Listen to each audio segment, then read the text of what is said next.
Mark, one last time count, 1 to 5. Yeah, 1, 2, 3, 4, 5. Okay, and the clapboard, we're going to make a noise.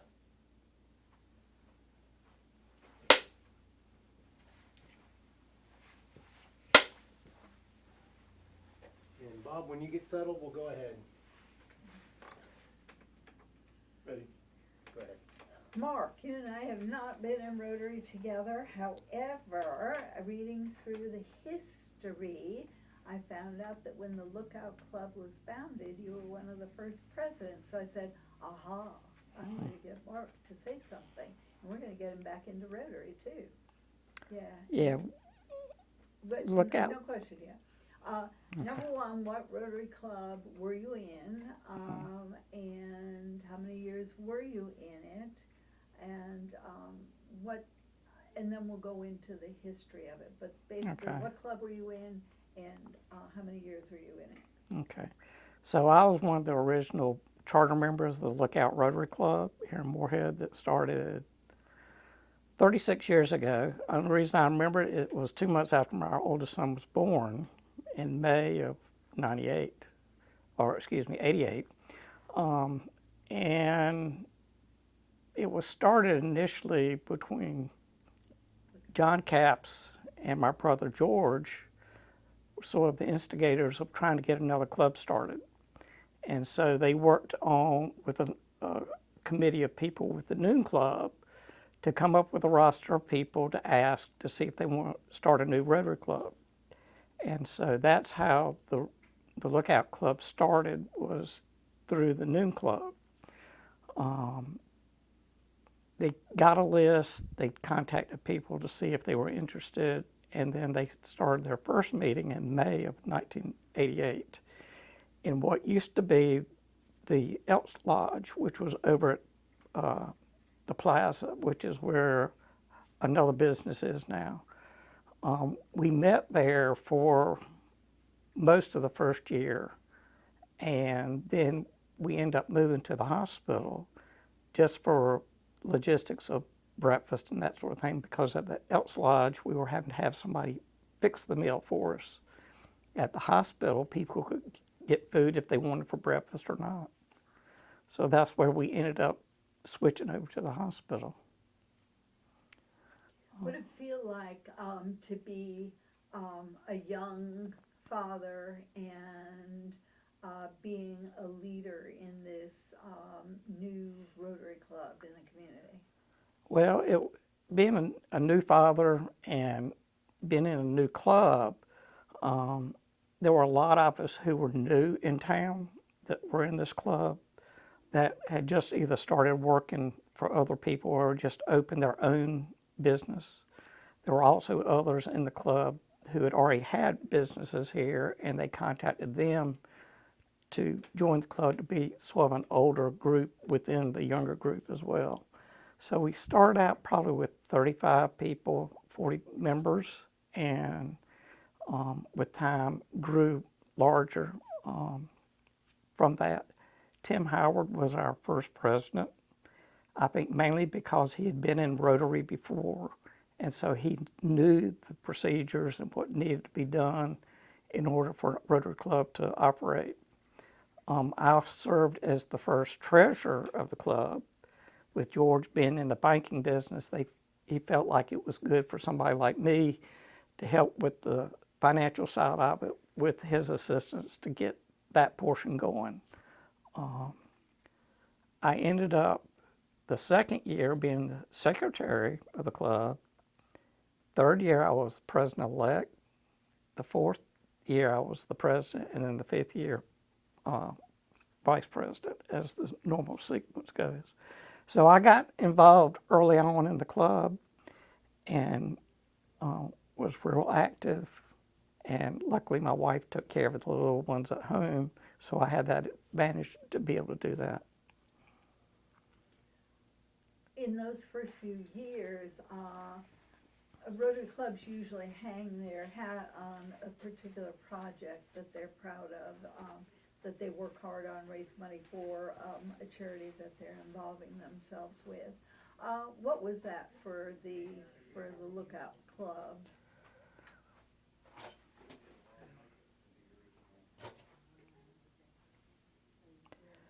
For our club, it was trying to establish a project. The first project we did was Seafood Festival.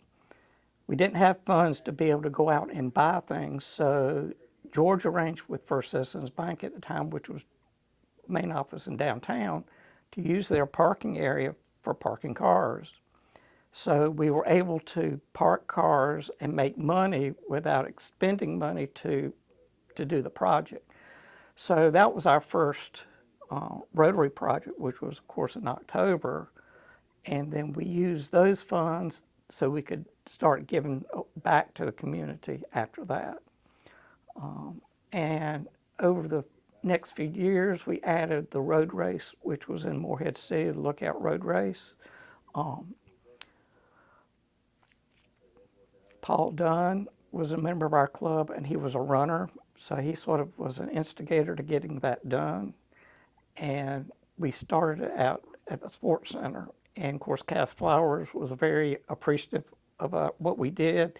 He allowed us to use the facilities for people to change, take showers, as well as being a starting and finishing spot for the road race, which ran within the neighborhood around the Sports Center. Once you raise this money with the parking spaces for the cars at the Seafood Festival and also with the Lookout Road Race, what is the project that you're most proud of that you were able to work on? What service project? What impact did you have in the community with those funds? Well, what we started out doing was using it for like scholarships. Both at high school and at the community college. We had two members of the charter club who worked at the community college. So what we decided to do was work with the community college staff and have them set up a scholarship for, I think it was a second year student. They had to show progress for the first year, and then people could apply for their second year for a scholarship. And so what they would do is narrow the scholarship candidates down to about 3 people. They would present it to a committee on our Lookout club, and they would decide on who that would be. And then we would present the check to them at a Rotary meeting. So that's sort of the first thing we used our funds for, was using it back in our community. Did you have any hands-on service projects where you got your hands in the dirt or nailed nails, or where it wasn't just a hand over a check? Yeah. You actually had a hands-on service to the community. I'm trying to think of, I want to say we did some with maybe Habitat. As far as service clubs or service situations, we were sort of limited because of the size of our club as to what we could do. I think we did things like at Christmas time with the tree service for hospice and so forth that they had at the Civic Center. And so we would do a sponsor there, let the children, like from the preschool here at the church, decorate a tree. We would pay to be the sponsor for it, but allow the children to do the decoration, and of course the teachers assist with that. So small projects to start out with eventually got bigger with time. Excellent. This film is this documentary, whatever it ends up being, this video, I don't know, we'll figure it out. We're doing it on the run. But if you were, we've had 100 years of Rotary here almost. We're in the 100th year. 100 years hopefully to come in the future. What would you like to tell a teenager or a youth or a business professional who looks at this in the coming years? What would you like to say to them about Rotary?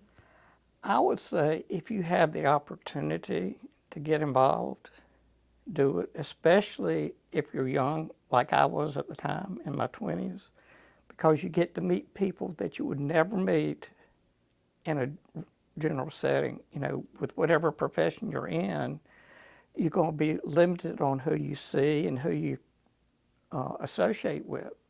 For me, for Rotary, it gave me a chance to meet people in businesses I would never have met otherwise. You know, people in community college, people in the funeral business, in architecture, in building, you know, things that I may not use at all or not need until a later time in my life. So it gave me the opportunity to meet people that gave me a chance to know in the community, and I could relate to. I could call up and say, hey, what can you help me on this? Or give me some advice on something. So it's a great way to learn people in your community, and a way to meet other people that you would never meet again. Very good. Thank you, Mark. All right. On short notice, you did fabulous. Thank you for coming in. Thank you for dressing up, and thank goodness you didn't go to Greenville today. Yeah. Alrighty. Awesome. Just Thank stay you.